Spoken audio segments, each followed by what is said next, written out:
biashara mitaji watoto Bwana kwenye madhabahu ya madhabahu ya Bwana inakutajirisha hata fukarisha ya baba pokea baba ya baba power upako ya baba walichukua zaidi yako ya baba ndio nyingi power naturia upako hiyo neema nyota ya biashara pokea kwa jina la Yesu upako kwa jina la Yesu baba ninaita ya baba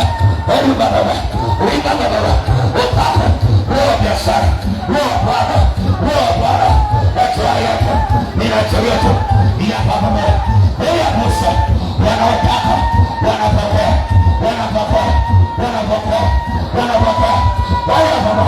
hiyo nguvu yako wamekamata miguu yako wamekamata baba Bwana ananiambia utarejesha miguu yako inarudi sasa ya baba ya pepeto ninaita haya walio tayari wanabeba hiyo neema wanabeba haya mafuta ya kuuza na kununua upako yakata yawa rabasama yakata yawa walio tayari wafanya biashara wanainuka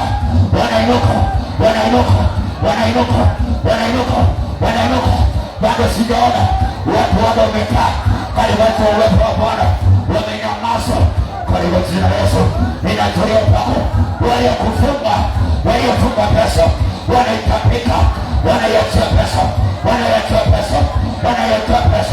hiyo madhabahu hiyo kamanda pesa madhabahu ya nyoka wewe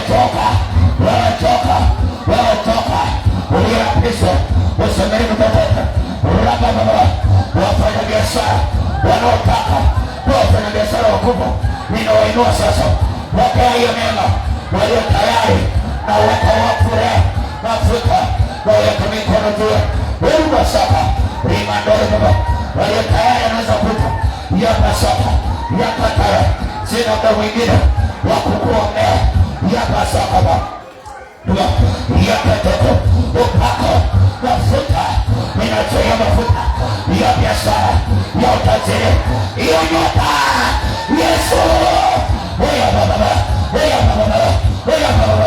na hiyo na nguvu kwa jina la Yesu upako wa pesa upako wakupata pesa yakatayana upako ninachoya yako na watu wafu wafanya biashara upako ya baba endelea kuomba iko nguvu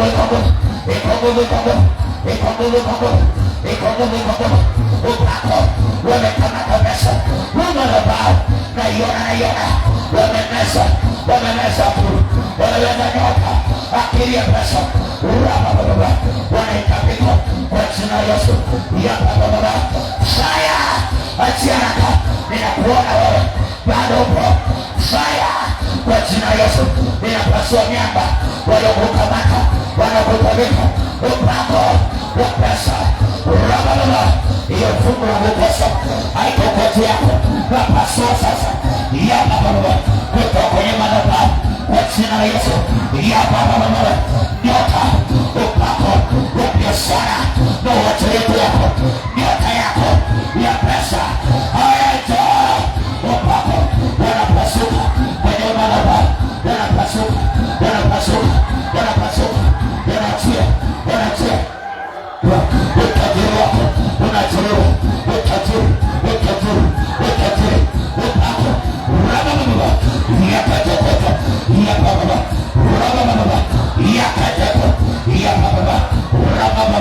mafuta upako wa biashara upako wa pesa pokea nguvu upako nyota ya pesa inarudi upako hiyo nguvu kupita kawaida wapayotua ameleta mafuta kwa ajili yako katika jina la Yesu pokea hiyo nguvu hiyo nada pokea sasa hiyo baba pokea kwa jina la Yesu upako hiyo neema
Wabilionea wanainuka, wanainuka. Upako kwa sadaka yako ulioitoa kwenye madhabahu haitakuwa bure. Wanaoamini wanapokea kwa jina la Yesu. Mungu wa Bwana inawafungua kwa jina la Yesu. Pepo maskini achie utajiri wake. Ubilionea hiyo nyota ayachochoto kwa jina la Yesu. Upako Mungu ya Bwana, Roho Bwana anakusaidia kuomba ipasavyo. Hiyo nguvu sijaelewa. Wanaofanya biashara, wanaotaka kufanya biashara, wanaofanya biashara, pokea upako, pokea mafuta kwa jina la Yesu. Mmekataa kuwekewa mikono, mimi sijui ila nasema sina wakati mwingine. Haya baba, hata kama unataka kimbia madhabahuni, kimbia hapo kwa jina la Yesu. Ninaona nguvu za Bwana ziko kukubadilisha, ziko kukuinua, ziko kukufungua. Mafuta Yesu wa kawaida, upako kwa jina la Yesu. Hautakataliwa. Ninaita tena mara ya mwisho, kama unataka kufanya biashara, ninasema kimbia mbele ya madhabahuni. Kwa jina la Yesu natulia upako mafuta kwa jina la Yesu. Mafuta upako kwa jina la Yesu. Upako biashara kwa jina la Yesu. Naweka wakfu wafanya biashara wa kanisa hili wanabeba mafuta, watu kwa kawaida wakaya mafuta, wakaya upako kwa jina la Yesu. Kwa nguvu za Mungu wetu, upako wa pesa haya naika walikochukua, wanaotilia na kuita Gabrieli. Unapokea mafuta, mashetani nachua, wanachua kutoka kwenye madhabahu, wanakutapika. Pokea upako kwa jina la Yesu. Upako mafuta kwa jina la Yesu. Pesa kawaida, upako wa pesa yakatayaba. Nguvu ya Mungu sio kawaida ya kuinua watu, inawainua. Pokea upako, mali zinarudi. Pokea utajiri kwa jina la Yesu. Upako utajiri, upako mafuta kutoka Bwana, mafuta mabichi ya Roho Mtakatifu ya biashara. Haya mafuta walio tayari yakatoko inachilia mafuta. Haya mafuta tu yako, mafuta upako yakatoko. Usinyamaze, umekuwekea mkono, endelea kuomba. Upako wafuta kwa jina la Yesu, wafuta upako juu yao kwa jina la Yesu. Upako toka yakatoka, upako biashara inanunuza kwa kila mmoja, pokea upako raba baba yakatoka kwa chembeleza Bwana, kwa chembeleza Bwana.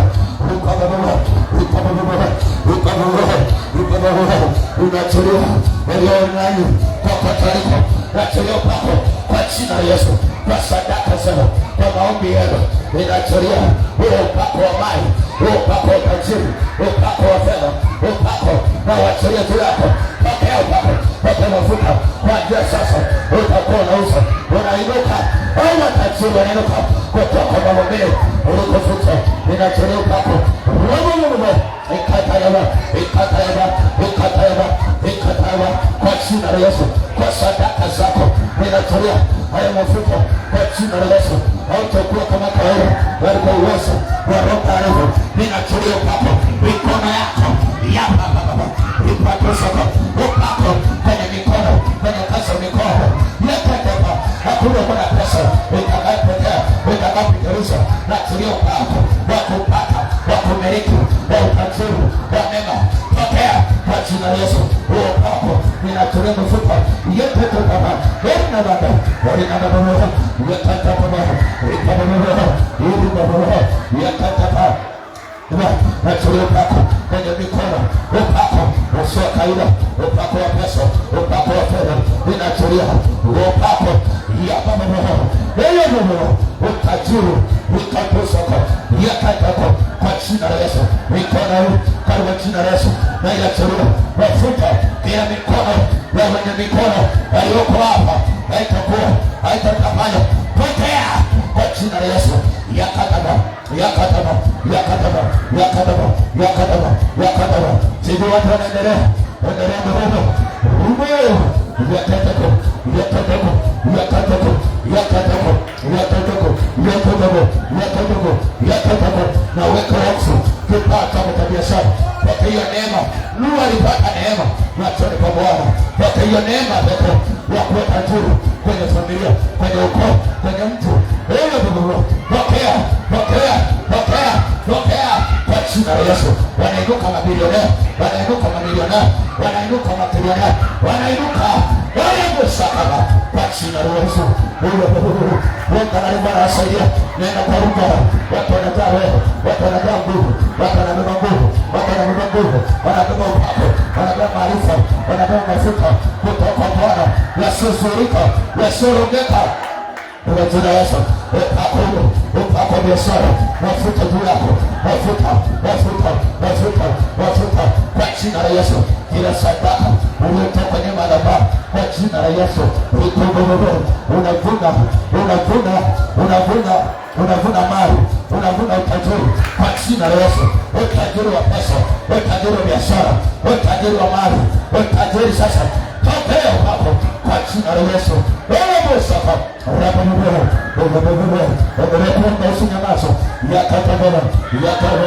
Bwana Yesu, unaweka mikono juu yao kwa jina la Yesu. Kwenye madhabahu kwa kafara ya damu ya Yesu. Haya damu, pokea damu, pokea damu, pokea damu, pokea hiyo damu ya Yesu kwa jina la Yesu. Yakatapaba, yakapaba, yakapaba.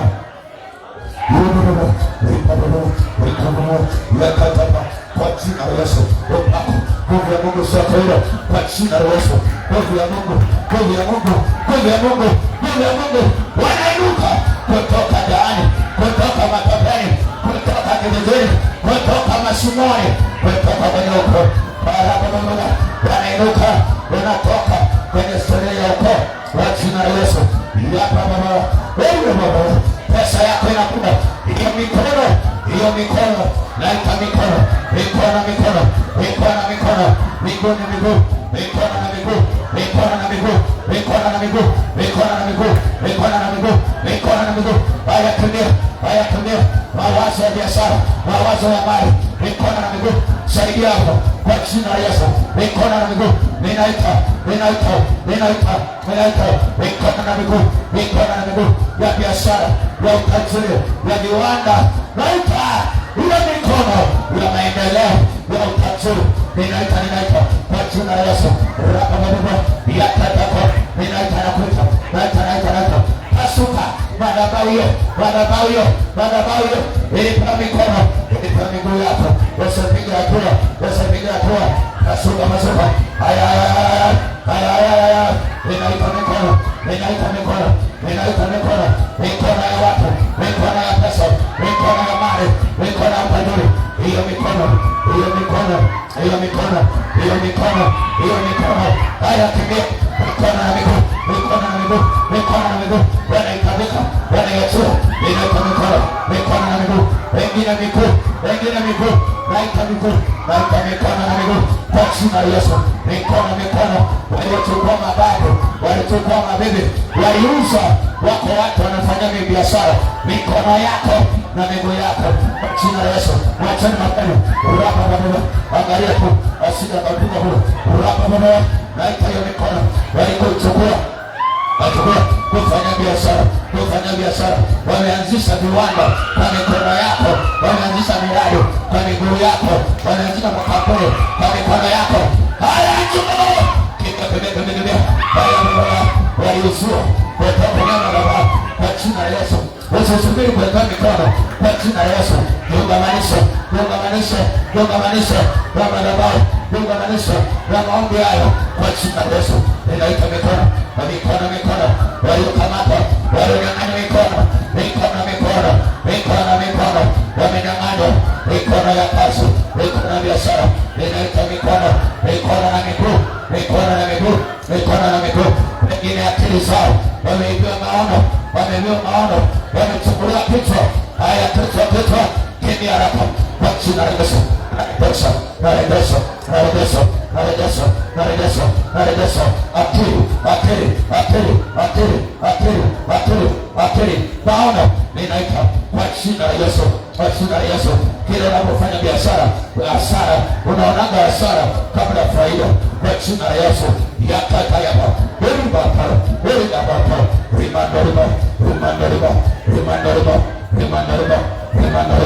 Rimandoriba. Akili. Ninaita akili kwa jina la Yesu. Akili. Iliyobeba kampuni, iliyobeba wateja. Wewe hapa.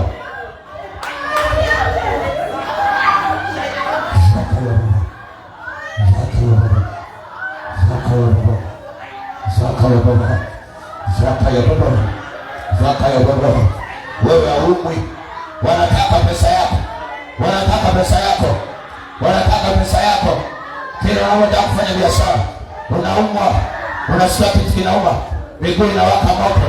Mikono inauma. Naipa sasa pesa yako. Pesa.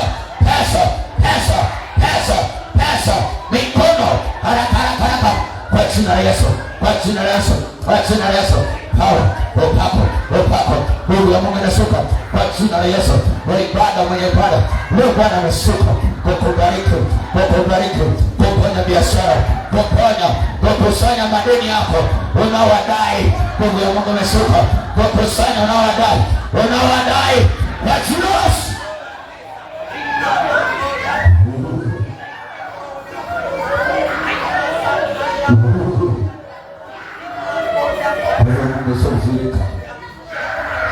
Watu wanajaa roho.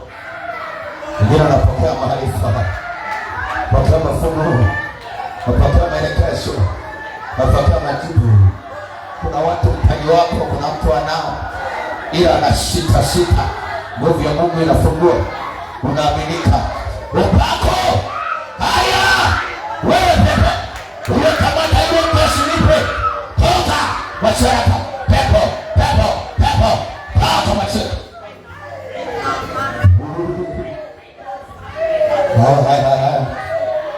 Haya. Wengine wameshika miguu, wameshika maono, wameshika mikono yenu imekufa,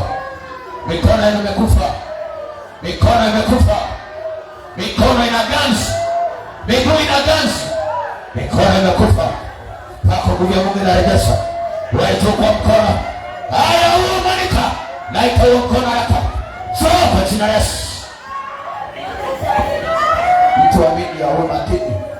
Zakatayaba, zakatayaba, zakatayaba, zakatayaba. Mikono, mikono, mikono, mikono. Wewe ambao mikono yako inauma, inakufa ganzi, unapokea mikono mipya, unapokea. Naita, haya rudisha mkono wako, naita sasa. Njoo kimbia haraka, wanaleta, inatoka Kigoma, inatoka mashambani, inaita, mikono, haya haraka, haya, wewe shetani, ulioba mikono, rudisha mikono ya utajiri, kwa jina la Yesu.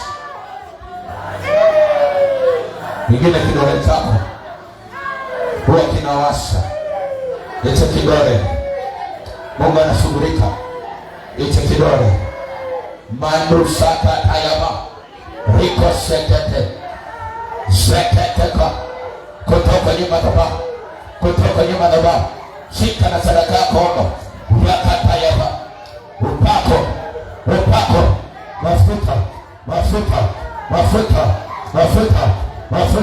mafuta ya Bwana, upako wa Roho Mtakatifu uko juu yako. Roho Bwana anakutia mafuta, anakutia mafuta biashara, mafuta kwa jina la Yesu. Atakayetokea kwenye familia utakuwa wewe. Bwana anakufanya wewe,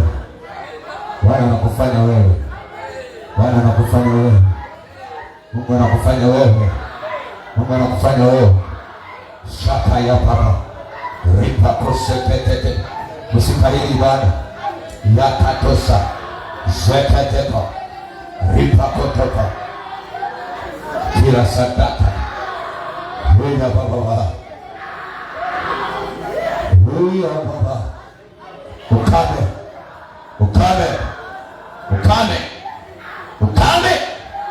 ukame kwenye biashara, ukame wa kifedha, unaondoka,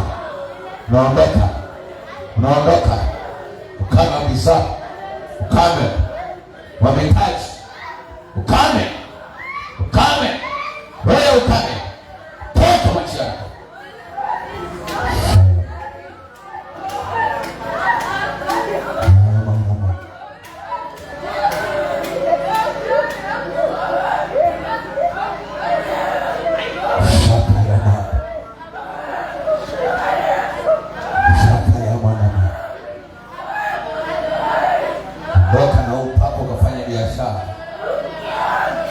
Mafuta kakusanya pesa mwaka kukusa riko sakataya sakatoko tapa nafsi yako inageuza sakatosa huya batosa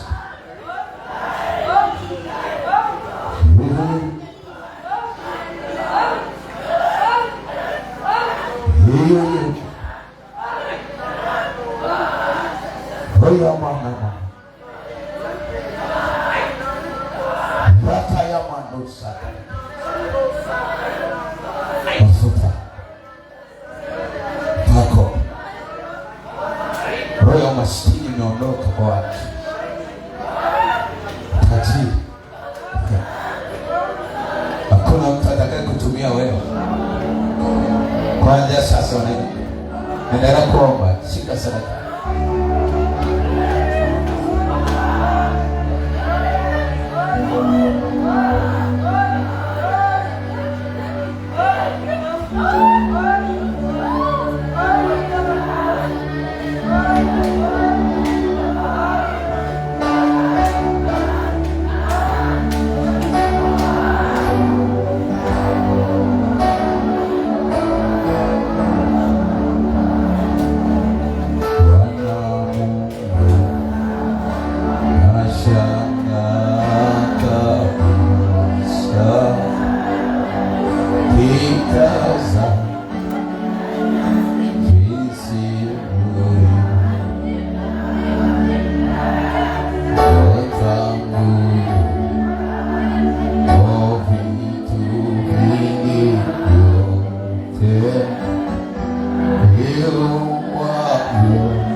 Saka ya mandosa.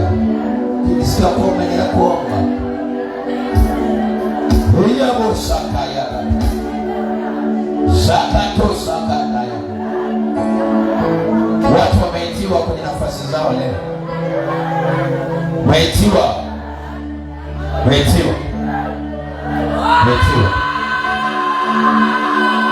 Wameitiwa kwenye biashara. Jumapili tutakuwa na sadaka maalum.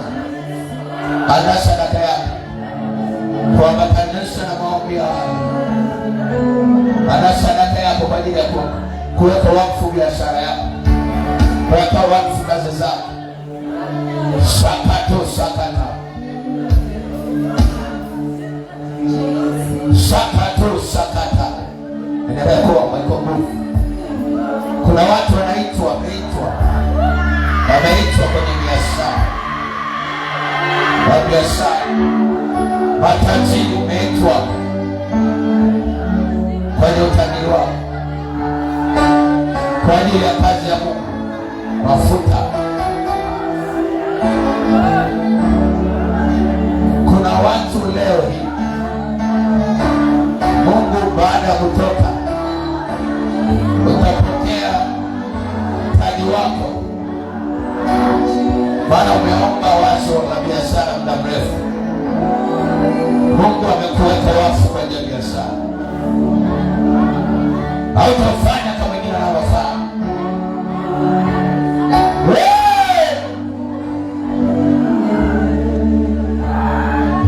Sakata. Sio kuomelea kwa Mungu, sinyamazisha Roho Mtakatifu. Nenda kwa Roho. Kama sikuona mwambie Yesu asante.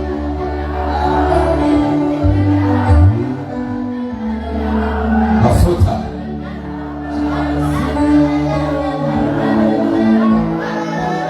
Na leo nataka mjue kwamba kumbe hata biashara inahitaji upako. Ndio maana unaona nguvu ya Mungu, Roho Mungu akitembea. Habari ya biashara.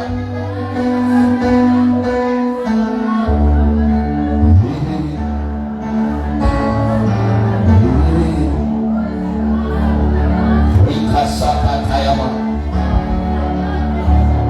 Popote uliko, nguvu ya Mungu haitanyamaza bila.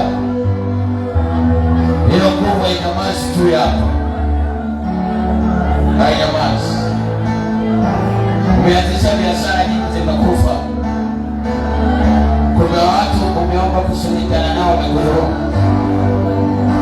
Neema ya Mungu iko juu yako kwa kufanikisha mwaka huu. Hautodhulumiwa tena. Hautodhulumiwa tena. Ninatangaza kutoka kwenye madhabahu. Pokea kibali cha biashara katika jina la Yesu. Ninaamuru kibali kiwe juu yako katika jina la Yesu. Upendeleo uwe juu yako katika jina la Yesu. Sio kuna watu wanaelewa. Ninaamuru kibali cha Bwana kiwe juu yako katika jina la Yesu. Upendeleo uwe juu yako katika jina la Yesu. Pokea kibali katika jina la Yesu. Pokea upendeleo kwa jina la Yesu.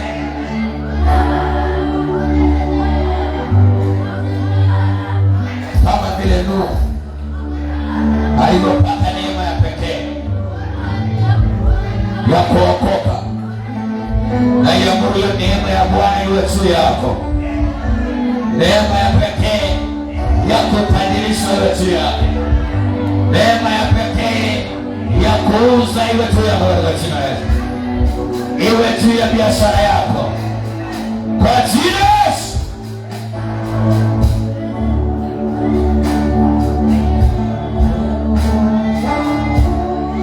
Ulikuwa unajiuliza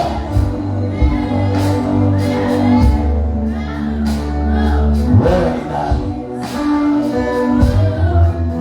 Neema ya Mungu ya kukutambulisha iwe juu yako. Nisije watu kama nikikia. Mungu akusikie. katika jina la Yesu. Bwana awe upande wako katika jina la Yesu. Kwenye biashara Bwana awe upande wako kwa jina la Yesu. Bwana, Biblia inasema Bwana akiwa upande wetu ni nani aliye juu yetu? Bwana awe upande wako kwa jina la Yesu. Hasara haiko juu yako tena katika jina la Yesu. Madeni hayako juu yako tena katika jina la Yesu. Kutokulipwa kuko juu yako tena kwa jina la Yesu. Pokea hiyo neema. Bwana awe upande wako kwa jina la Yesu.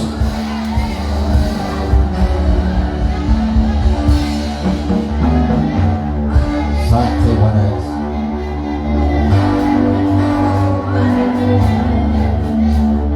Amen. Tuwashe mikono yako juu na sadaka yako.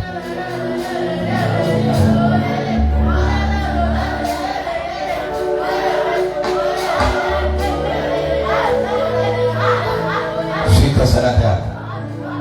Alafu simama kama unayo imani. Simama. Saya mando seketeka. Na biashara yako isimame, inuke.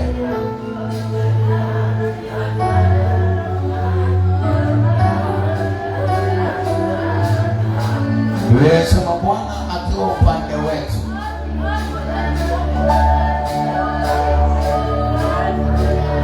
ikimpendeza machoni pa Bwana, sogea mbele na sadaka yako.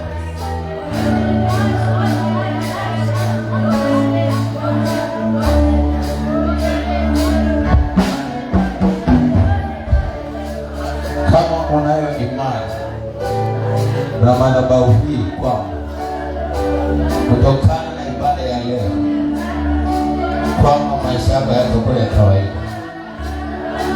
piga hatua kwa imani.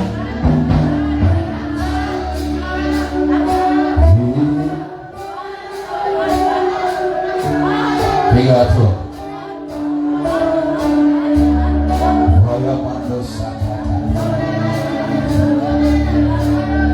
Mapina nataka tulibanda tena. Tunatoa sadaka kama mbegu kwa Bwana kwa ajili ya fedha zetu, kwa ajili ya biashara zetu. Tunataka kuweka mbegu kwa Bwana wakfu. Kaweka wakfu biashara zako. Leo nimekuweka wakfu wewe. Jumapili tutakuweka wakfu kazi zako.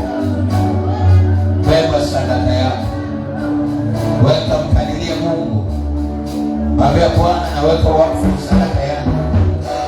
Ukiweza kubeba mbuzi, ng'ombe ni wewe. Miradi yako unaweka wakfu.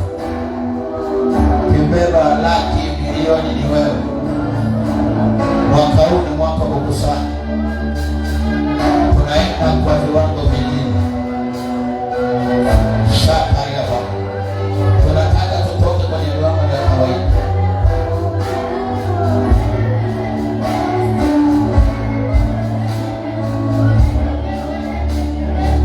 Wewe ambaye hata wapiga vyombo unaweza mbaya.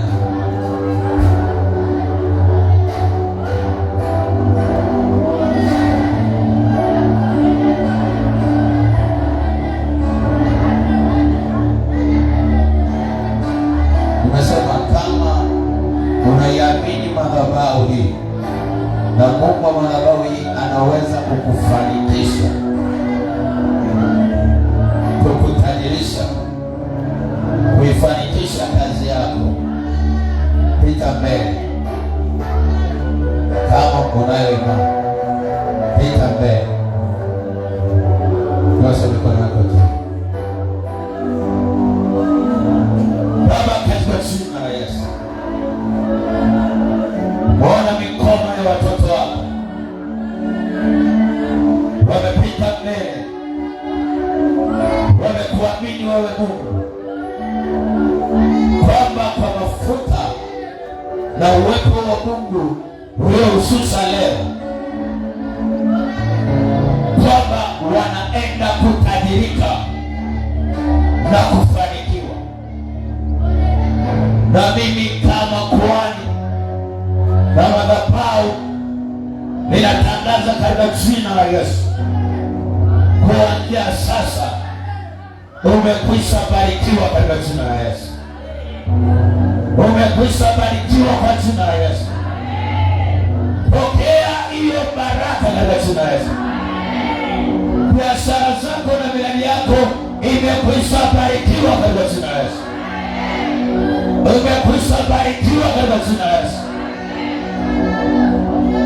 Kuanzia sasa kwa katikati ya uwepo wako, ulivyoachilia maombi yako, ulivyoachilia sadaka yako, na ndivyo Mungu leo ameachilia baraka zako. Nafikiri mtanisikia.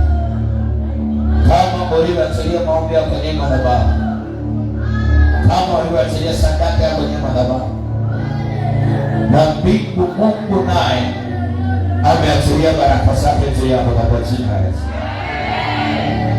Na baraka za Bwana zimemwagwa juu yako kwa jina la Yesu. Baraka za Bwana zimemwagwa kwenye kazi ya mikono yako kwa jina la Yesu. Enenda kwa uwezo wako huo, ukabarikiwe, ukafanikiwe, ukatajirike katika jina la Yesu. Na kafara ya damu ya Yesu Kristo iko juu yako. Hakuna mtu atakayeiroga na kuharibu kazi zako. Atakaye kususa atasusa yeye kwa jina la Yesu. Atakaye kukuua atakufa yeye kwa jina la Yesu. Atakaye kupata hasara atapata hasara yeye kwa jina la Yesu.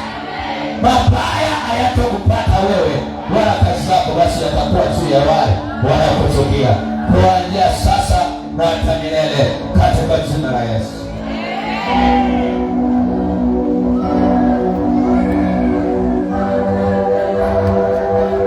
Bwana Yesu, mimi na wewe tunaweka mikono juu ya kila mmoja hapa, kuweka wakfu na kuidhinisha, na ninaweka muhuri juu yako. Mungu uwaamini, uwabariki, uwafanikishe katika kila kazi njema, wakafanikiwe katika jina la Yesu Kristo. Amen. Piga Yesu makofi. Naweza kuleta sadaka yako hapa na ibada, ukawa moja na zaka na malipuko.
Jina lako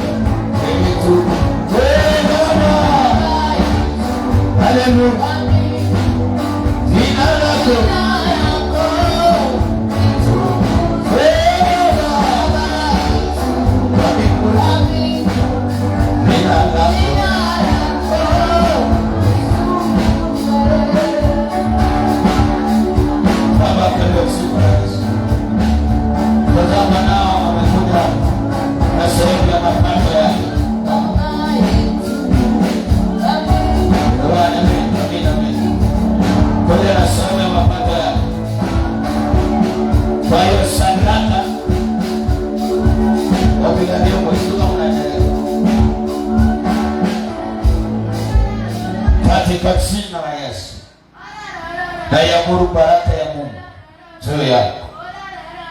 Bwana amesema watamkemea yule alala.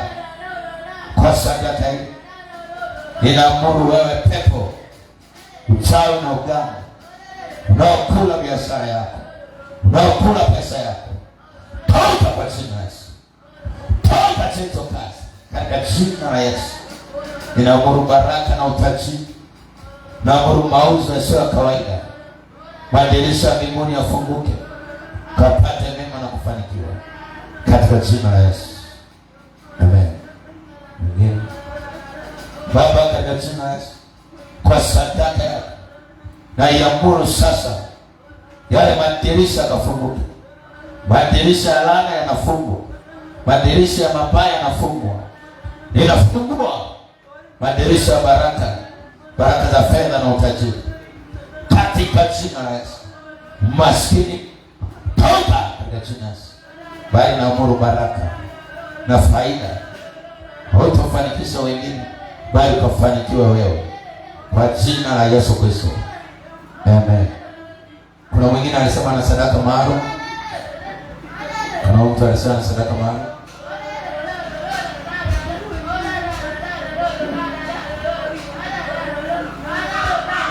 Sakayama. Baba yetu wa mbinguni, jina lako litukuzwe. Baba yetu wa mbinguni, jina lako litukuzwe. Baba yetu wa mbinguni, jina lako, haleluya.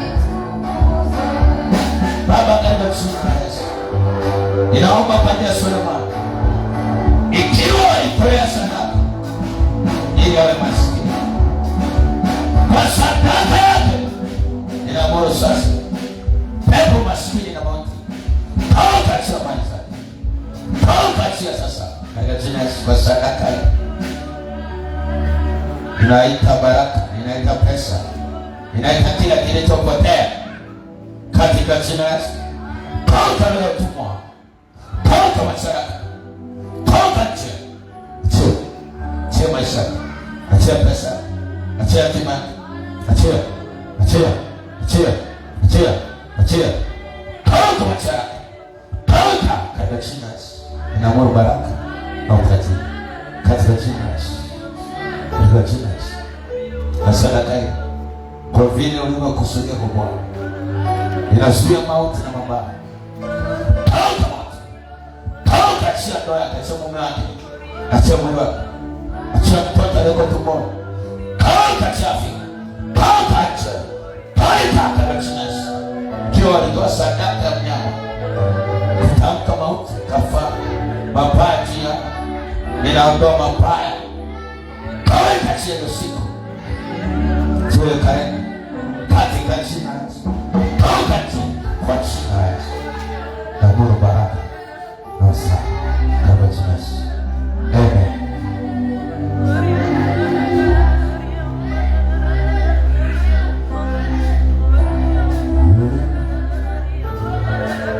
Bwana Yesu asifiwe. Pigia Yesu makofi mengi. Pigia Yesu makofi mengi.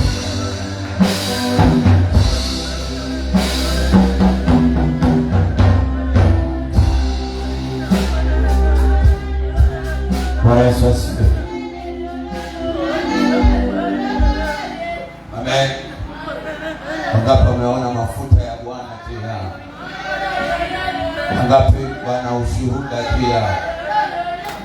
Wangapi wana hakika hali imebadilika? Nyosha mkono kwa Bwana.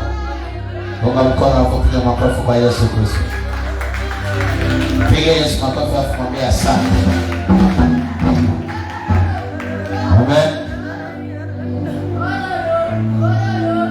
Sasa mara mtoto hadi anena kwa lugha, tunapoambia kila kitu ni upako, ni nguvu, na unaelewa. Amen. Amen. Tulikuwa tunaombea wanajaa Roho Mtakatifu. Na ujue kwamba pesa ni nguvu, pesa ni roho. Kwa hiyo hapa leo Roho wa Mungu alikuwa anawaombea kuwa wafanyabiashara wa viwango vingine katika jina la Yesu. Amen. Na jinsi ya kutunza huo upako. Amen. Jinsi ya kutunza huo upako. Unatunzwa kwa sadaka. Amen. Narudia tena. Unatunzwa kwa sadaka. Sema unatunzwa. Sikia sauti, sema unatunzwa kwa sadaka. Amen. Bwana Yesu asifiwe. Kuanzia sasa kuwa mwaminifu kwa Bwana. Mpe Bwana kilicho cha kwake. Amen. Yesu anamwambia Petro, kavue samaki. Yule samaki utakayempata wa kwanza ana shekeli. Moja yangu, moja yako. Umeelewa? Kwa nini? Wakamuuliza Yesu, je, ni halali kulipa kodi? Yesu akasema, ya Mungu mpe nani? Ya Kaisari mpe. Maana yake ni kodi lipa na ya Mungu mpe. Amen. Bwana Yesu asifiwe. Wangapi wanajua kwa habari ya malimbuko? Malimbuko. Malimbuko ni uzao wako wa kwanza. Faida yako ya kwanza. Unaitoa nini? Malimbuko. Toa malimbuko. Bwana Yesu asifiwe. Vitu vyovyote vya kwanza mpe Mungu.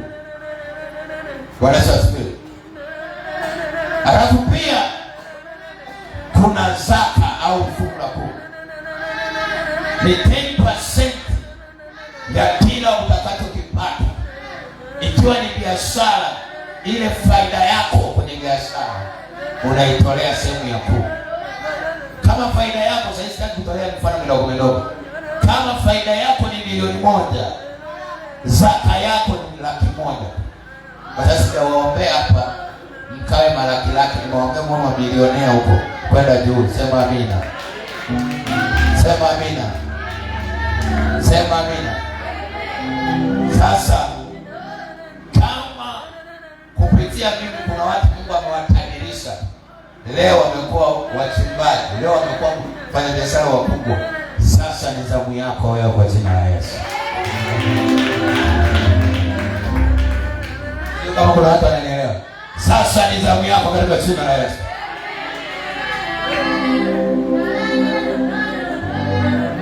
Kwa hiyo kuwa mwaminifu ili Mungu azidi kuwa mwaminifu kwako.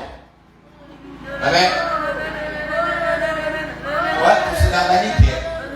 Amen. Biblia inasema Mungu afanyaje? Adhiakiwi. Sio hivyo? Msidanganyike, kwa maana Mungu adhiakiwi. Apandacho ndicho atakacho.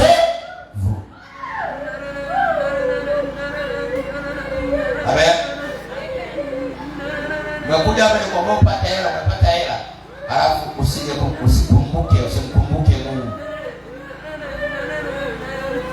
Kuna wengine wanasema kama mchungaji, mimi niko huku. Yaani mimi nakuombea, alafu siju sadaka unatupeleka wapi? Ila mimi ni mchungaji wa matatizo, wa baraka kwingine utafilisika. Amen. Mbona mseme amina? Tafilisika. Sasa naelewa yani, sio mimi naombea hapa nakanja. Au unasema mimi na dini yako. Kwa nini usikienda kwenye dini yako kuombea? Kumbuke Mungu. Kumbuke nani? Mungu. Kwa mali zako. Tuna mali zetu. Afu nampenda Mungu yuko fair. Amekuwa fair. Badala wewe kutoa kafara, amejitoa yeye kafara. Sio, umeelewa? Badala wewe kutoa kafara watoto wako ili uwe tajiri, amejitoa yeye kafara uwe tajiri. Lakini wewe unachotakiwa kutoa ni zaka na dhabihu. Amen. Nani anataka kabla mwaka hujaisha zaka yake iwe milioni 1 kwanza kwenda binafsi? Baba, katika jina la Yesu, angalia mkono huu. Umenyosha kwa ujasiri na mafuta yako juu yao. Kama walionyosha na kuamua na kuamini, ninaamuru katika jina la Yesu, Mungu ukawatendee sawa sawa walivyonyosha mkono kwa jina la Yesu. Amen. Pigie Yesu makofi. Sasa usimtolee Mungu sadaka kilema. Kama Mungu ameachilia baraka juu yako, kama Mungu amekupa mema leo, hakikisha na wewe unamtendea mema Mungu. Unamtolea Mungu kilicho chema. Bwana Yesu asifiwe. Narudia tena. Mtolee Mungu kilicho chema.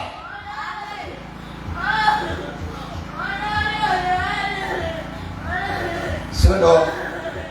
Unajua kuna watu wengine wanarahisisha. Nataka nikwambie, kumpenda Mungu ni pamoja na sadaka yako. Pamoja na sadaka yako. Unachokipanda utavuna. Ndio maana Jumapili tena tutakuwa na ibada kama hii zaidi ya leo ya kuweka wakfu biashara yako. Andaa sadaka yako ya kuombea. Mwambie Mungu, nimeambatanisha maono niliyokuwa nayo na sadaka yako. Kwa sababu anailani maisha yako na yeye ameambatanisha na sadaka yake. Na wewe ambatanisha na sadaka yako. Bwana Yesu asifiwe. Kwa hiyo na mwaka huu tunataka kwenda viwango. Taka viwango.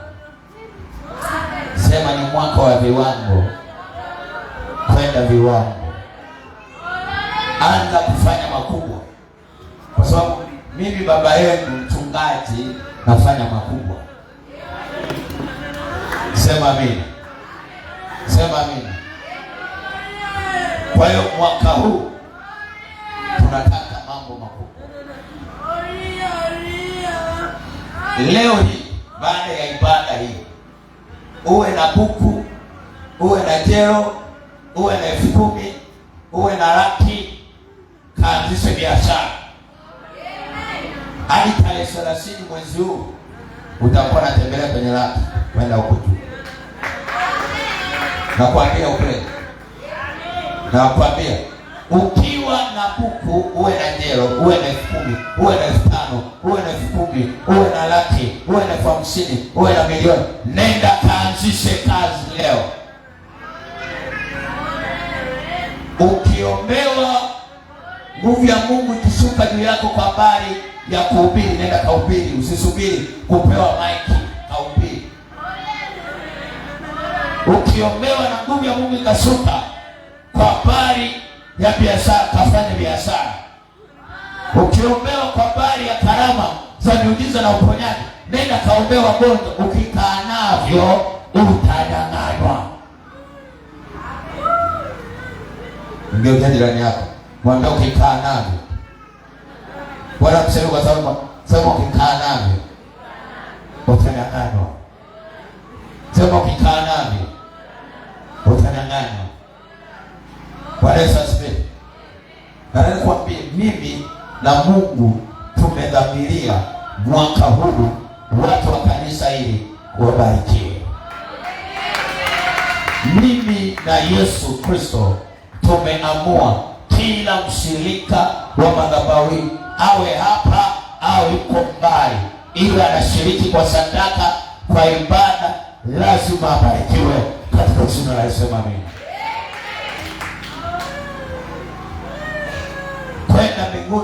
pamoja na kubarikiwa. Amen. Ukiona simona kule geneta linaunguruma, ni hela. Kwa hiyo mtu anayekwambia kuna haja ya sadaka ni uongo. Toa sadaka, kazi ya Mungu iendelee. Amen. Bwana Yesu asifiwe. Nataka nikupe andiko moja tu. Nikupe andiko moja. Bwana Yesu asifiwe. Tulikuwa tuna somo kuhusu madhabahu. Amen. Nataka nikupe neno moja. Nasema sadaka yako inabeba hitaji lako. Sadaka yako. Kwa nini nimesema Jumapili kuja na sadaka? Kwa ajili ya kuombea kazi zako, kwa sababu sadaka yako inabeba hitaji lako. Inabeba hitaji lako. Walawi 16 mstari wa 20 hadi 22. Mambo ya Walawi 16. Mambo ya Walawi 16 20 mpaka 22. Tusome hapo. Taka tukamaliza.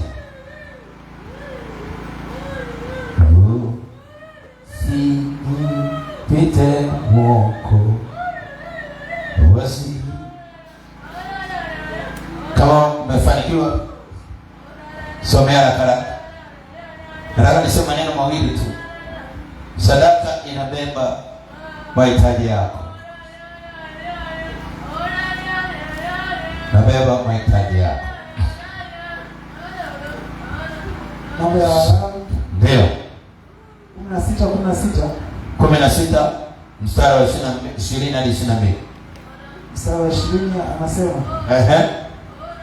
naye akisha kufanya upatanisho kwa ajili ya mahali patakatifu, ndio, na hema ya kukutania, ndio, na madhabahu, ndio, atamletea yule mbuzi aliye hai, ndio, na Haruni ataweka mikono yake miwili juu ya kichwa cha yule mbuzi, ndio, aliye hai, ndio, na kuungama juu ya uovu wote wa wana wa Israeli, ndio, na makosa yao, ndio, naam, dhambi zao zote, ndio, naye ataziweka juu ya kichwa chake yule mbuzi, ndio, kisha atampeleka aende jangwani kwa mkono wa mtu aliye tayari, ndio, na yule mbuzi atachukua juu yake uovu wao wote, ndio, mpaka nchi isiyo watu, ndio, naye atawaacha mbuzi jangwani. Ndio 23. Basi Bwana Yesu asifiwe. Amen. Anasema hivi, anawaambia wana wa Israeli, na Haruni atachukua mbuzi. Sema, na Haruni atachukua mbuzi. Ataweka mikono juu yake. Ataibebesha yule mbuzi dhambi zote. Atabebesha changamoto zote. Bwana Yesu asifiwe. Bwana Yesu asifiwe. Sasa hii ilikuwa kwa habari ya dhambi. Kuna kitu tunajifunza kuhusu sadaka na madhabahu, kwamba kumbe sadaka ilibeba dhambi za wana wa Israeli. Sasa leo hii Yesu alishageuka kuwa yule mbuzi, lakini anasema yule mbuzi ananuizwa, baadaye anacheliwa aende jangwani, maana apotee na makosa yenu na matatizo yenu. Bwana Yesu asifiwe. Bwana Yesu asifiwe. Kuna mwingine hapa nikikuuliza nimesema nini haelewi. Nimesemaje? Muulize jirani, mchungaji amesemaje? Ametaja andiko gani? Mimi hapa macho yangu mimi ni makali, yanaangaliaga hivi. Hadi wengine mnainamishaga vitu na kuondoleaga kila mtu hapa. Bwana Yesu asifiwe. Amen. Amen.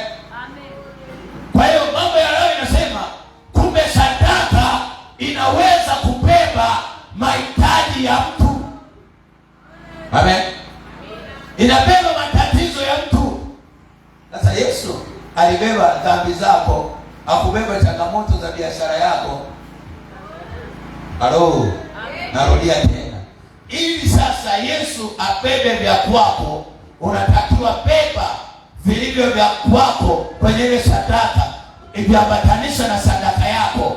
Kwa nini tunaenda kuomba kwa habari ya biashara na kutoa sadaka? Tunataka ile sadaka ibebe changamoto za biashara ambazo shetani ameziandaa, iwe ishara ya agano kati yako na Mungu. Hivi kama naongea na watu, narudia tena, nataka sadaka yako na sadaka yangu ibebe biashara, ibebe kazi zetu, ili tunapoingia kwenye ile biashara zile changamoto zipotelee mbali kwa jina la Yesu. Amen. Na yoyote atakayebeba sadaka, kukutolea sadaka kuharibu biashara yako, yale mabaya yanayomuisa yatakuwa juu ya kazi yake. Katika jina la Yesu, amina. Amen. Yatakuwa juu ya kazi yake, sema amina. Barikiwa sana. Sema amina. Amina. Kwa hiyo anasema mchukue huyo mbuzi, ataleta madhabahu na Haruni ataweka mikono juu yake. Haruni Jumapili nitaweka mikono juu ya sadaka yako katika jina la Yesu. Amen.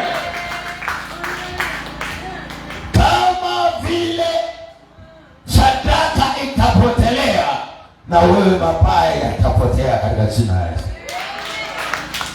Kwa hiyo tunataka biashara zetu, kazi zetu ziwe na Mungu, miradi yetu iwe na Mungu, na Mungu awe upande wetu. Haleluya, haleluya. Na Mungu awe upande wetu.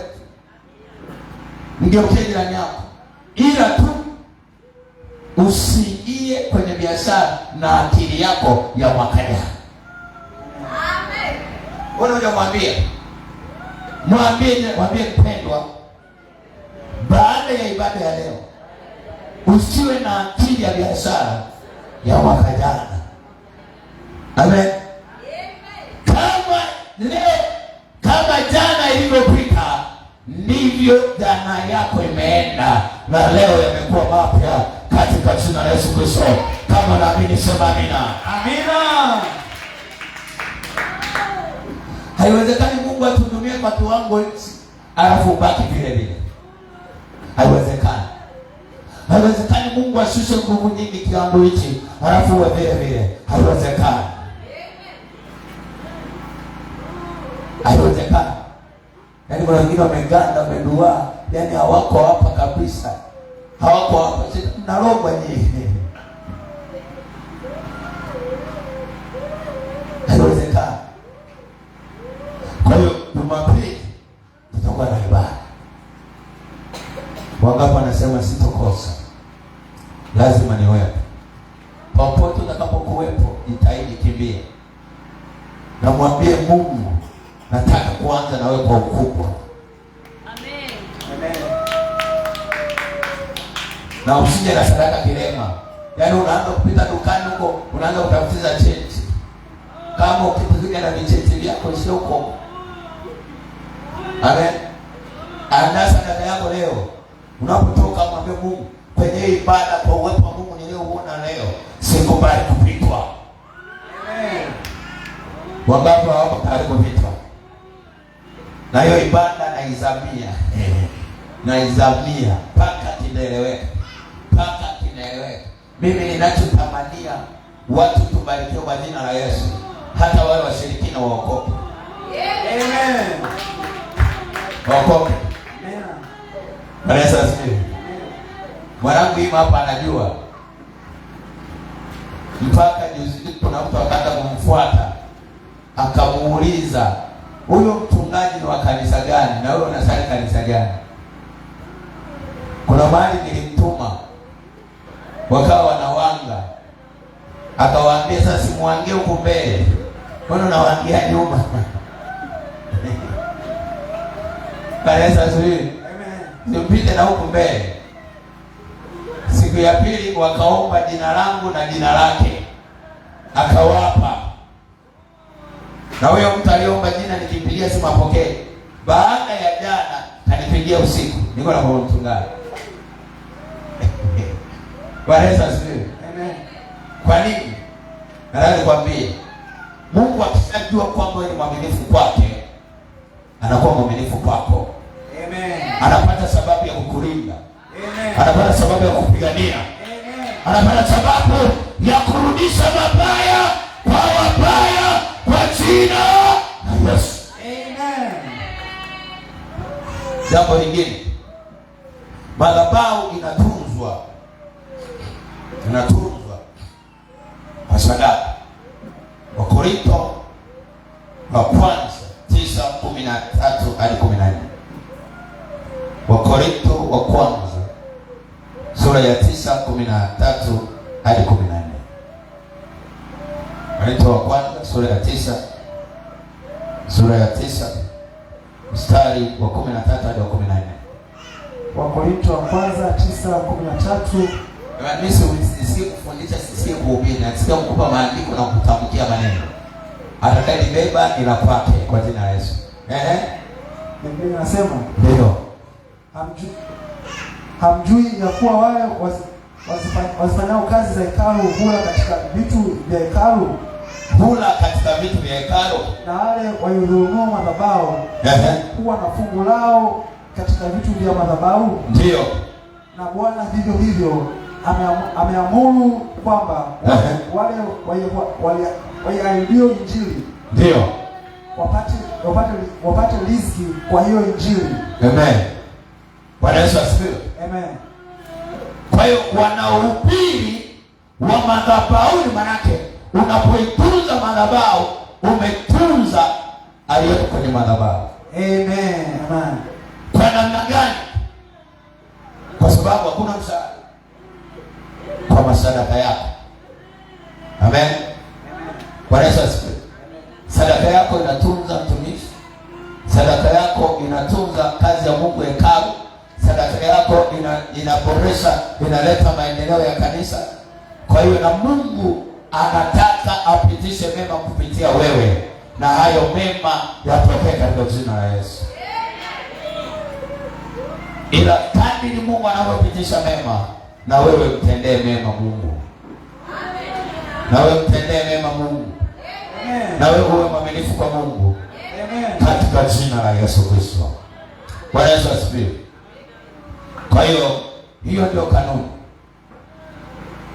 Na Mungu wa mbinguni yuko pamoja na wewe katika jina la Yesu. Amen. Baba, katika jina la Yesu, asante kwa ajili ya neno hili. Asante kwa ajili ya matendo makuu. Asante kwa ajili ya upako.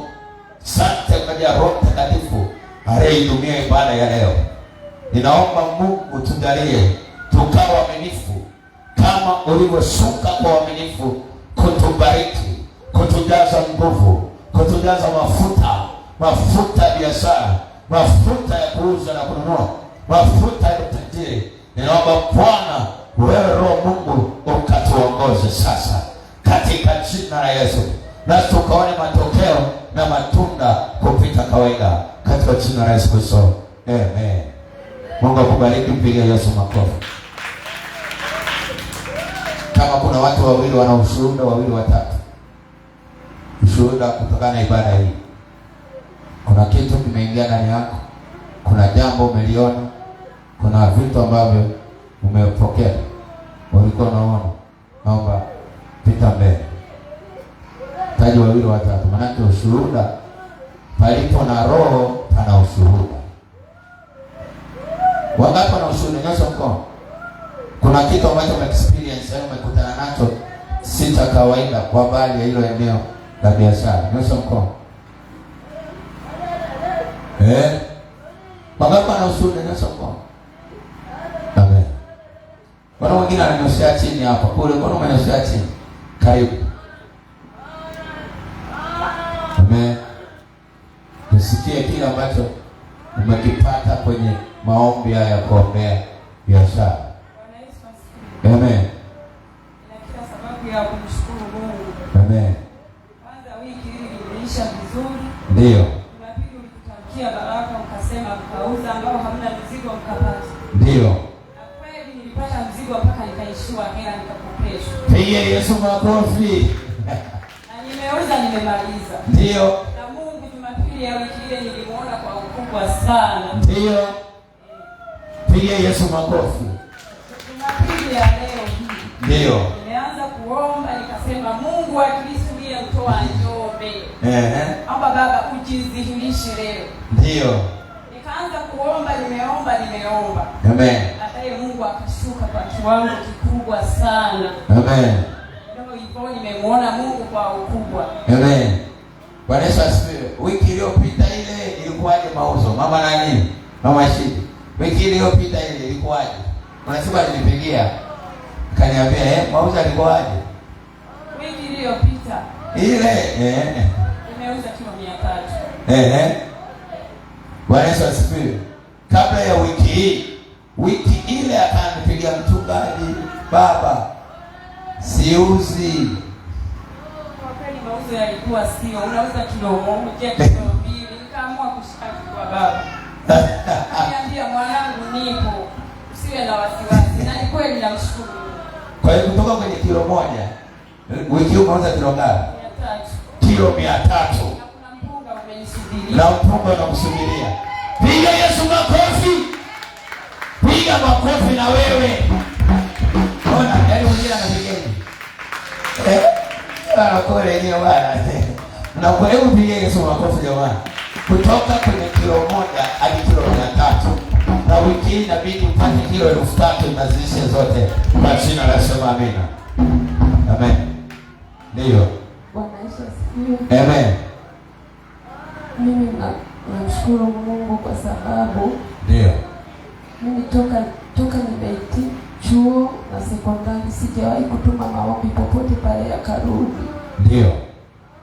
Lakini safari hii mchungaji aliniita akanambia uwe unanishirikisha vitu vyako, usifanye hivyo hivyo. Nikamshirikisha kwamba kuna maombi nimefanya, akaniambia sawa. Baadaye mimi nimetuma tu, lakini nikasema yakirudi sawa, yasiporudi sawa, kwa sababu amezoea kutokurudi. Lakini nilipotuma safari hii nikashangaa, napigiwa simu nikamwambia jina lako lipo. Ndio. Nilipoambiwa jina langu lipo nikasema inaweza likawepo, lakini bado kuna mchujo unaendelea, naweza tu nikaachwa. Ndio. Siku yenyewe wakatangaza tarehe ya kwenda kufanya interview, nikampata mchungaji nikamwambia. Ndio. Hakuniombea, aliniambia tu nenda. Alinijibu hivyo nenda. Nikasema sasa mbona baba aniombee? Baadaye nikasema basi mimi naondoka na hilo neno lake la nenda. Mimi nimeenda kule, niliomba nafasi nyingine. Ndio. Lakini baada ya pale tulipofika wakasema wenye elimu fulani wasimame. Mimi nikasimama. Baada ya hapo wakasema kwamba kama unajua kompyuta upite huko. Mimi nikasema sijui. Ndio. Lakini akaniambia pita hivyo hivyo, ila ambao walikuwa hawajui waliondoka nyumbani, ila mimi nikaambiwa pita hivyo hivyo, nikapita. Ndio. Baada ya pale tukapewa mtihani. Mimi sijui chochote, kompyuta sijui kusoma. Ndio. Lakini nilipopewa ule mtihani, kila mtu akawa anarudi nyuma, hataki kukaa mbele na wale wasimamizi wale walikuwa wengi. Ndio. Mimi nimekaa kiti cha mbele na sina cha kujibu. Nadhani unaelewa kama huna cha kujibu na umekaa mbele. Ndio. Lakini sikukosa maswali ya kujibu, nilisema tu Mungu, mchungaji ametuombea, amesema kuna neema kati ya wale wengi, iko neema. Nikasema Mungu, kwa neema yako hiyo hiyo mimi nasafiri nayo leo. Ndio. Hebu piga makofi kidogo katika wimbo bwana. Nilifanya ule mtihani, kuna swali nikajibu, sielewi kama ndo jibu. Baadaye hapo nilitumia kama dakika 5 tu nikajibu ninayoyajua, nikaachana na ule mtihani. Baadaye akaja yule msimamizi akasema kwamba wewe mbona umekaa tu? Nikamwambia mimi nishamaliza. Akasema basi wewe umetisha, leta nione mtihani wako. Ndio. Nikaa nimeweka ule mtihani wangu, nikamfuata pale, nikamnaoneza, nikamwambia mimi sijui kompyuta. Lakini akaniambia sasa mbona haya ndo majibu? Pigie Yesu makofi. Neema ya Bwana ina majibu. Sijasikia bila neema ya Bwana ina majibu. Amen. Wewe anakusema amina tu. Wewe unaweza kuwa tajiri. Neema ya Bwana ina majibu. Baada hapo tukaanza. Wewe sababu wewe utaweza kwa huo mdomo 1 2 3 4 5. Utaweza. Baada hapo tukaambiwa kwamba wale mliofanya mtihani wa kompyuta kwa mara ya pili msiondoke, msubiri majibu yenu hapa hapa.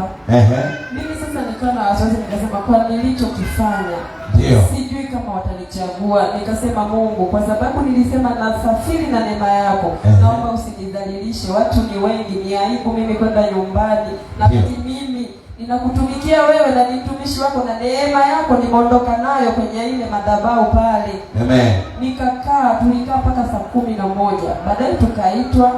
Alipotuita yule baba akasema kwamba nikikutaja jina au namba usiitike, ila kesho njoo kwenye training ukumbi wa ADC.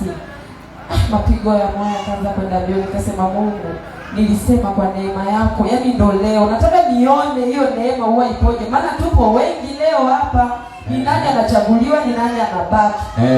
Kuna wenzangu wakawa wananionyeshia vyeti vyao, wamesoma kompyuta naona hadi vyeti. Basi mimi nikaa naogopa, nikasema mimi hata sijui, yani hata kuiwasha sielewi.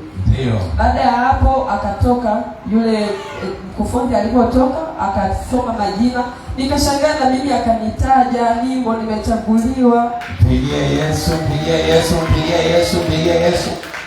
Sema katika kila jambo jema, katika kila jambo jema mimi nimo. Sema katika kila jambo jema mimi Crispin nimo. Kwenye kila habari njema mimi nimo, sitokosa kwa jina la Yesu. Kama vile Nuhu alivyoingia kwenye safina, wote wakafa, yeye akabaki na familia yake, ndivyo nilivyo mimi. Sema ndivyo nilivyo mimi. Katika mema yote mimi nimo kwa jina la Yesu. Piga Yesu makofi. Kama unakaa na maji wewe unanisaidia kuongea. Amen. Baada ya pale tumefanya training, ni siku 3 ilikuwa, lakini bado wakufunzi wakasema kwamba hii training sio kwamba ndio mmechaguliwa, kuna wengine mtapunguzwa bado. Tunaangalia speed yenu ya kufanya kazi. Mbona kuna watu ni wenyeji, walifanya kazi mwaka jana, wana uzoefu na zile program ambazo tulikuwa tunafundisha. Sasa mimi nikaa na marafiki zangu pale, nikaa tunawaambia, nikaa tunaongea kiutani, nawaambia mimi ni mpako mafuta ya Bwana, siwezi nikaachwa. Nikawaambia hivyo hivyo, wananicheka. Ndio. Kila wakija kusoma waliopunguzwa mimi sipo. Pigia Yesu Bwana. Bwana Yesu asifiwe. Amen. Jamani, mimi nilikuwa nashauri kwamba tunapotamka kitu tutamke kwa ujasiri. Mimi nilisema, mchungaji amewahi kusema kwamba ninapoongea hapa kuna watu huwa hamuondoki na maneno yangu. Mimi nilisema Mungu, naomba nijaribu kwa hili. Kwa neema yako, watu wakuomba kazi ni watu zaidi ya 300. Lakini tuliobaki kwenye kile kitengo ni watu kama 50. Pigia Yesu makofi tena. Sijawahi kutuma maombi ya karudi. Ninamshukuru Mungu. Kwa miaka mingapi? Yaani umemaliza lini? Kwa miaka mingapi kama umaliza chuo? Chuo nimehitimu 2022. 2022. Ndio, wenzangu toka 2022. Maana kila ukituma maombi ya kazi. Sijawahi kutuma maombi ya kazi karudi, sijawahi. Ni miaka mingapi hadi sasa hivi? Miaka mingapi? Miaka 4. Narudia. Ni miaka 4 unatuma maombi ya kazi, hujawahi kupata kazi. Mwisho wa siku sasa hadi kutuma maombi na kazi kumegeuka kwa kazi. Hebu tumpigie Yesu makofi kwa ajili ya hili. Na wewe yakini kuna jambo miaka 4 hujawahi kulipata, mwaka unalipata. Yakini na wewe kuna jambo ambalo kwa miaka kadhaa kahesabu miaka, ila mwaka huu ni mwaka wako. Amen. Muona? Yaani hawana uhakika kabisa. Baadhi ya mchungaji wetu fariji tu. Mimi nakwambia amini neno ninalolisema hapa. Nasema hivi, mwaka huu ni wa kwako kwa jina la Yesu. Amina. Narudia tena, mwaka huu ni zamu yako. Amen. Kama kuna mahali watu watapunguzwa, sio wewe. Amen. Watakaopunguzwa ni wale wanaokuwinda kwa jina la Yesu. Amen. Amen. kuwinda. Jamani, mtanifanya nihubiri hadi jioni. Bwana la kuwinda, sema amina. Amen. Sema amina. Amina.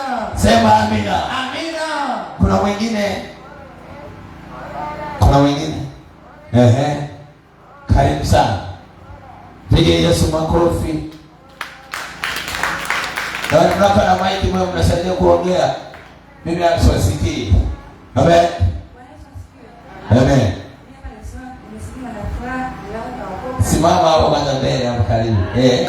Sogea kabisa. Rudia tena unasema lakini nilipokuja huku nikapona na mambo pia yameokoka. Nashukuru Mungu kwa hilo. Amen. Show ina imani moja, Mungu anawabariki kwa wakati. Amen. Pigia Yesu makofi. Mungu wako mwenyewe yuko wapi sasa? Mungu wako mwenyewe yuko wapi? Ndio tumuone, maana watu wasije wakaona maono hapa. Kamchukue sasa tumuone Mungu wako yuko wapi. Kati ya wanaume wengi ni upi huyo? Pigia Yesu. Niko ndani ya Yesu na burudika. Niko ndani ya Yesu na burudika.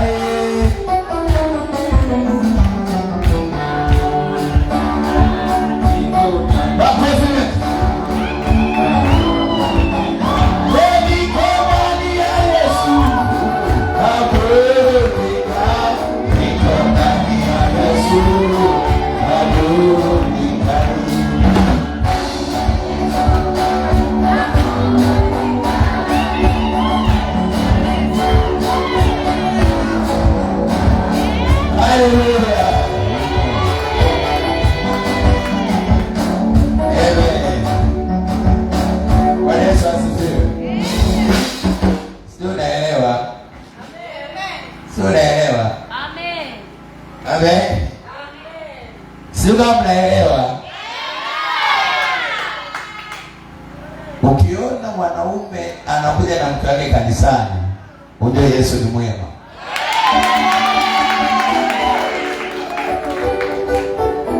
Na watoto wenu wako wapi? Kimbia. Watoto wangu kimbia. Miaka 6 ametangulia kanisani. Baada ya kufika hapa wote wameingia kanisani. Pigia Yesu makofi.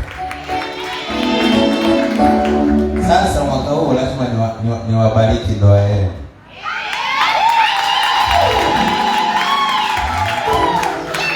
Isaya, nawe simama juu. Na mke wako simama juu.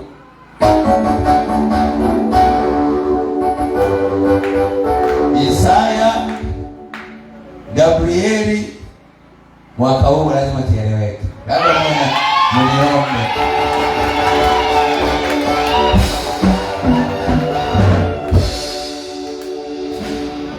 Heri mama mchungaji. Tulishaanza kutoa mchango. Tunatoa shilingi ngapi?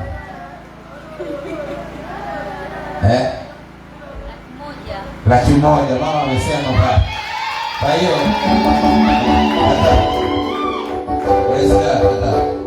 mchango wa kwanza mimi na mchungaji 1,000,000.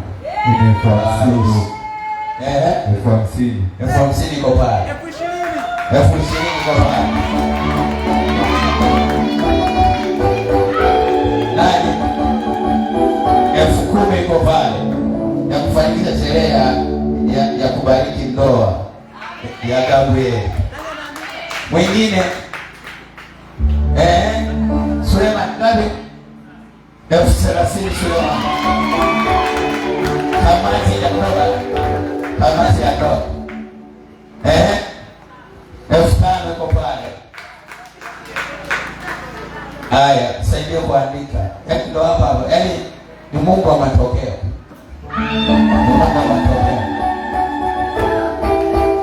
Sawa. Mwingine hapo.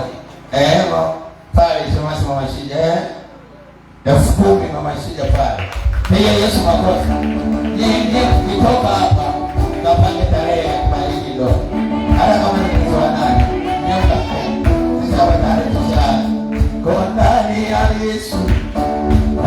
naburudika, niko ndani ya Yesu, naburudika, niko ndani ya Yesu. Paulina pale ni sadaka, Paulina 10,000 pale, wewe ndani ya Yesu, ameshatoa nani?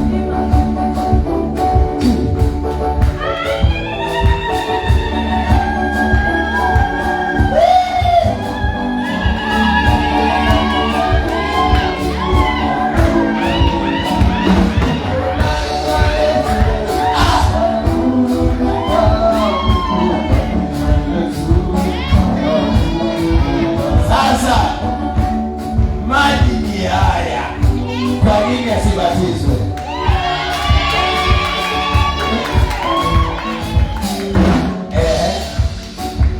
Unaleta wapendwa, nimeshapokea mchango hapo wa ndoa.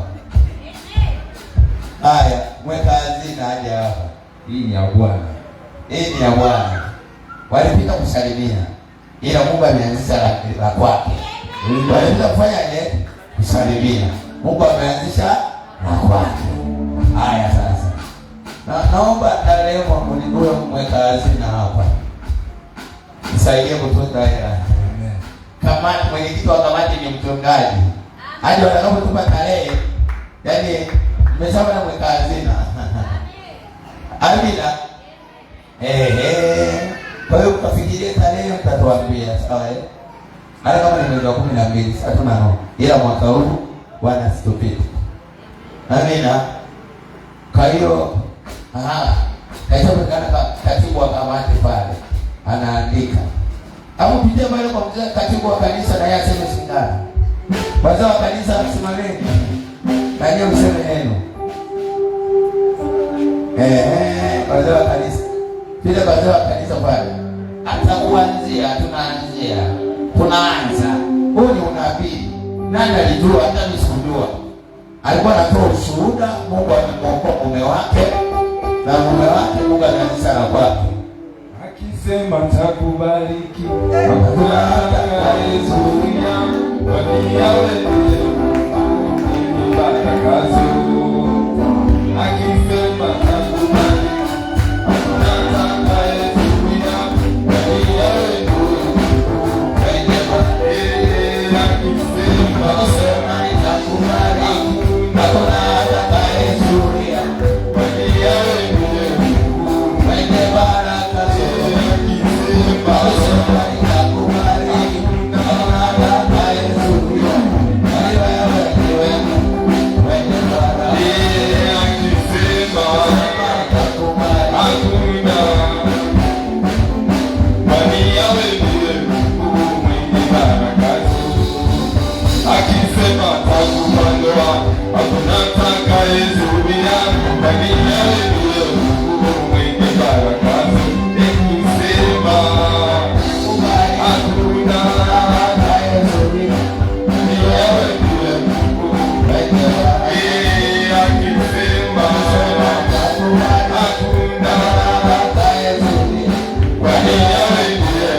Mungu wetu hana shughuli ndogo.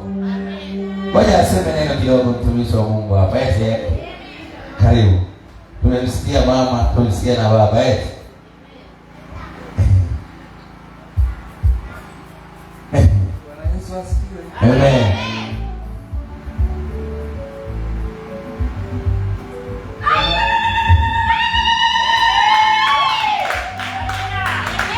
Kwa majina naitwa Gabriel Modesti Cosmas. Amen. Sehemu ambayo nilikuwa nasali ni kanisa la Roman Catholic. Ndio. Lakini baada ya kuanza kutafuta maisha, ndio niacha kusali 2019. Ndio. Na miaka kama 7 sana. Ndio. Amen. Sasa nashukuru wote wa kunipokea. Amen. Mungu awabariki sana. Amen. Mwaka naingia kanisa hili. Mke wangu huyu aliugua sana. Ndio. Alipata ujauzito. Ndio. Baada ya hapo kujifungua, bahati mbaya mtoto amekufa. Ndio. Baada ya hapo mimi nilikuwa niko Morogoro nafanya kazi. Ndio. Nikaja nikashiriki pale tukio, nikakaa wiki mbili, nikarudi kazini. Ndio. Nimerudi kazini, akakaa kidogo, akaanza kuugua. Kuugua mpaka anatisha. Anatisha kama mweusi, anavimba. Baada ya hapo mimi sasa shetani nikawa naamini waganga. Ndio. Tulikuwa tunashirikiana na mama mkwe ili afanyaje, ili apone. Ndio. Tumehangaika sana huku na huku. Mimi niko Morogoro. Kama kuna mtu alishafika Morogoro, Ifakara sehemu moja inaitwa Maenge, unaenda tarafa moja inaitwa Mzelezi. Ndio. Nimefika huko milimani. Juu. Ndio. Yaani kupanda kwenyewe mpaka ufike kwa huyo mtaalamu unaenda kutumia nusu saa. Ndio. Utafuta nini? Utafuta dawa. Nimetafuta, nimehangaika lakini hamna chochote. Ndio. Hao watoto wakawa wanaugua kila wiki. Yaani wiki haishi mtoto kaugua. Kila wiki haishi mtoto kaugua. Sasa mimi nilikuwa natafuta hela nikila nikituma maraki natuma kwa ajili ya magonjwa. Ndio. Haipiti siku mbili mwingine tena. Haipiti tena siku tatu mama mtu tena. Haipiti tena siku 4 mtoto tena. Anaugua. Akawa anaambia paka huyo mama anasema nimekata tamaa, ndio chukua watoto. Watoto wako wamenishinda. Mimi nikawaambia vumilia, hayo ni magonjwa. Ndio. Niache nifanyaje? Niwe napambana huko nafanyaje? Natuma hela. Ndio. Baada hapo nimekaa. Siku moja ndo akanipigia simu. Akaniambia aje, mimi sasa hivi kuna kanisa nimeenda, nimeombewa. Ule uvimbe wote mfanyaje? Umeisha. Amen. Yesu makofi. Na magonjwa yote nyumbani mpaka sasa hivi toka mwezi wa kwanza mpaka leo hakuna magonjwa ya ajabu. Pigia Yesu makofi. Basi mimi nikamwambia kweli, akasema ni kweli. Kwa sababu nilikuwa nimeugua, nilikuwa ni mtu wa kufa. Yaani nilikuwa bado ni mtu tu wa ndani anavimba haoni. Nashukuru Mungu, kuna dada mmoja yule pale alipita. Simama bwana. Darajani hapa. Ndio.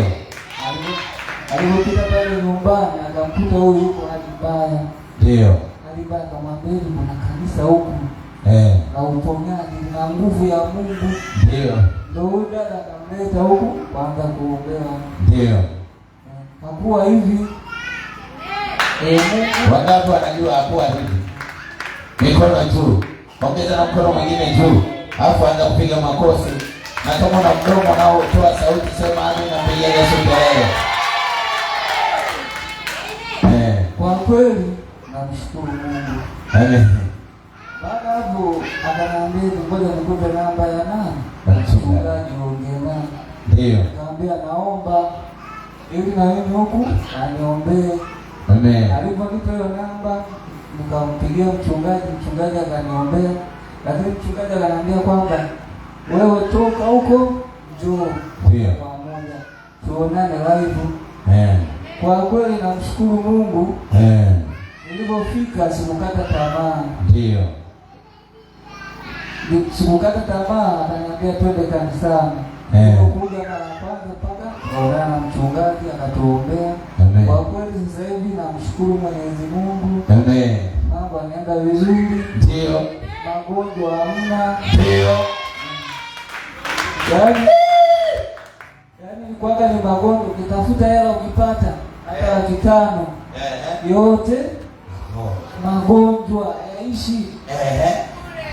Magonjwa kila siku watoto hao walikuwa wapumui hao dawa ndani zikuwepo kama vile sijui na duka la dawa ndani. Kwa hiyo nafikia hatua mtu anasema sasa kila siku dawa.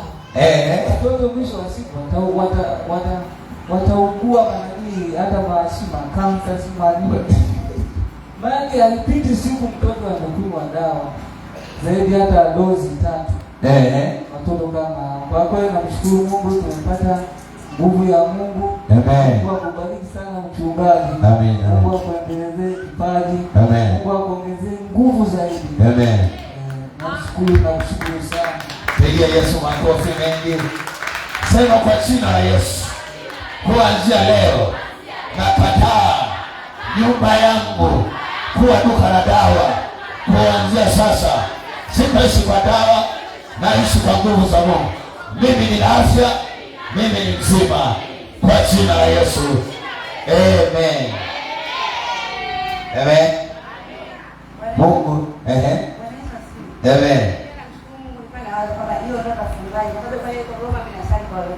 Ndio.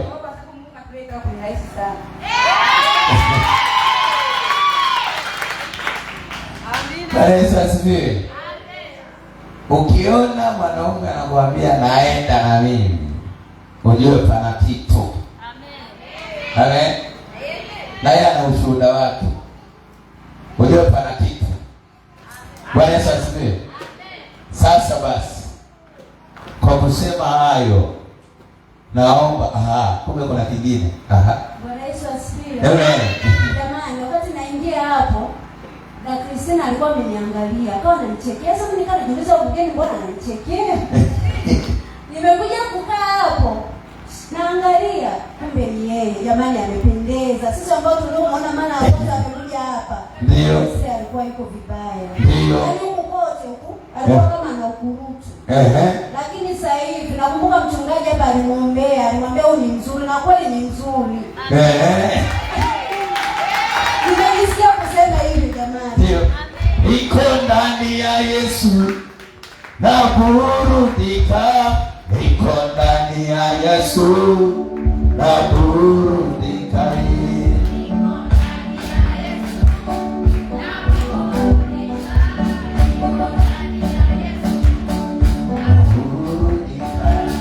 Bwana Yesu asifiwe. Jamani, Yesu ni mzuri. Dada Kristina, umeombewa kwa shilingi ngapi? Ulilipia shilingi ngapi? Bure ni imani tu. Bure. Sema Yesu anaponya bure. Amen. Ngoja tuende ngawili kwa mara moja. Kimbia mwanangu bali kimbia. Suleiman kimbia. Salimia. Amen.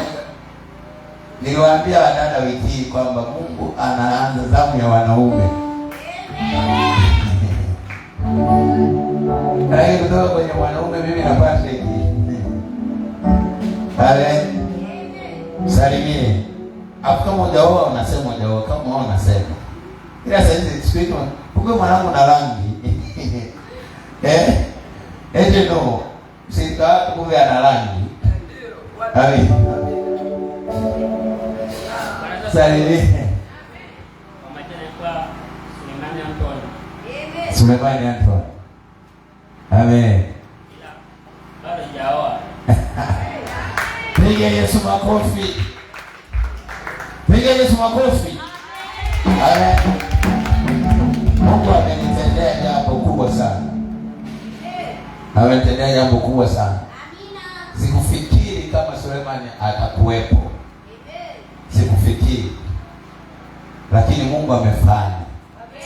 Hebu naomba tusimame wote kama kawaida yetu. Tuje tuwapokee. Tuwapokee. Patrick Joe. Patrick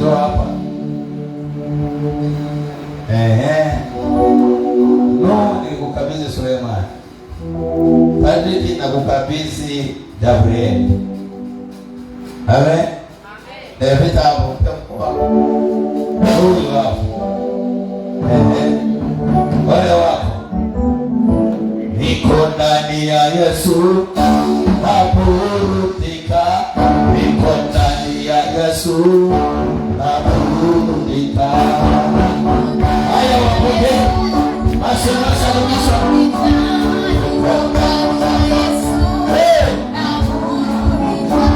Niko ndani ya Yesu, naburudika. Niko ndani ya Yesu, naburudika.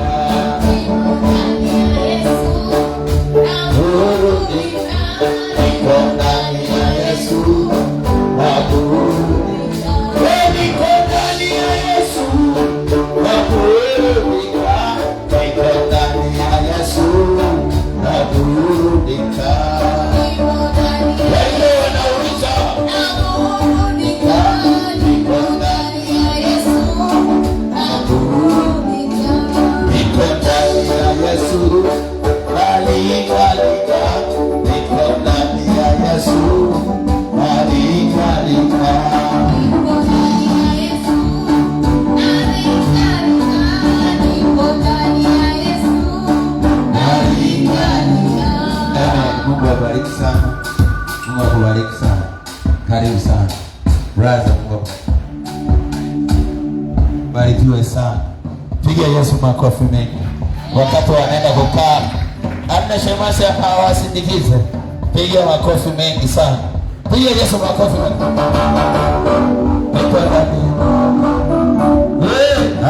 Naburudika.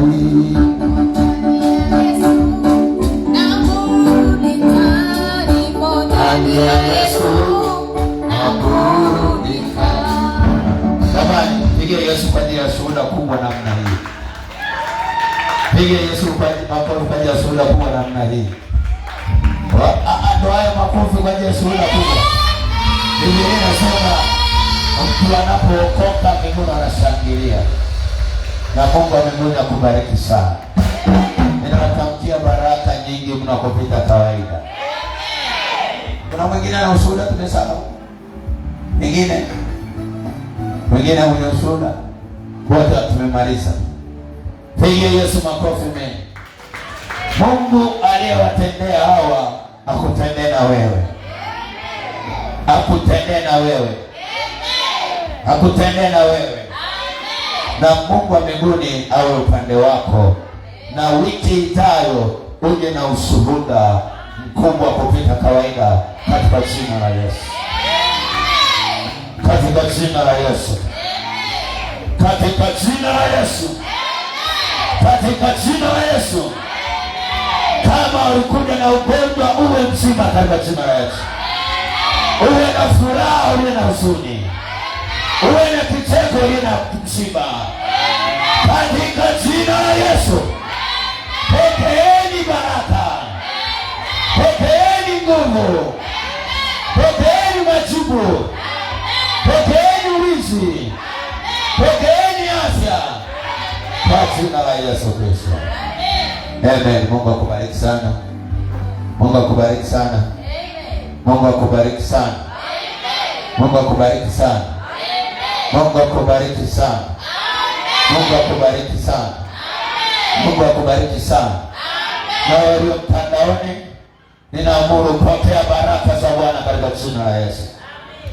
Walio mtandaoni, Mungu awe na wewe katika jina la Yesu. Baraka za Bwana ziwe pamoja na wewe katika jina la Yesu.